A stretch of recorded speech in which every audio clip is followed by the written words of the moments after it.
matashanu halalin gojotu hede majmatmatu shariata fena senan albalwa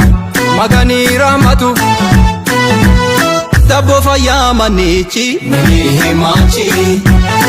ekiniga tumanni chamachi dabbo fayyamanichi himachi ekiniga tumanni chamachi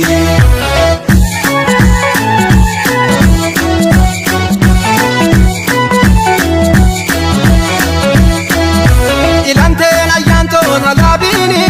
nabideni nazo malabini ashato lilitentan agartenta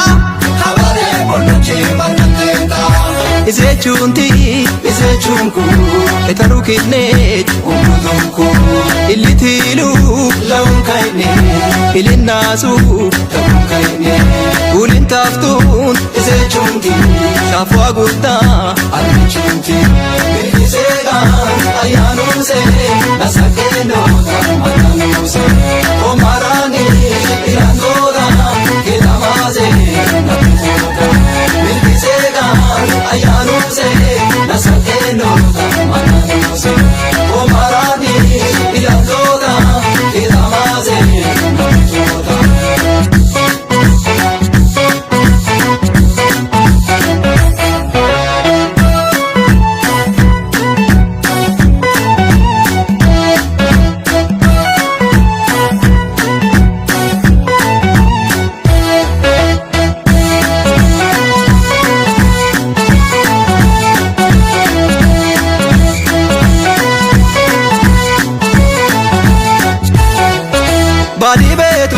badi beti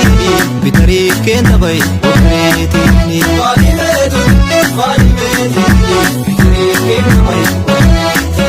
badi beti bitari kenda bay okreti badi beti bitari kenda bay kuita kan shukine mabatan amalan tentaga sakicha kan shukine masatan aonan tentaga dabo fayyamanichi himachi hasan nasroga jalala biosoga dabo fayyamanichi himachi hasan nasroga jalala biosoga mabuk zerachun tsara kubani tan zechun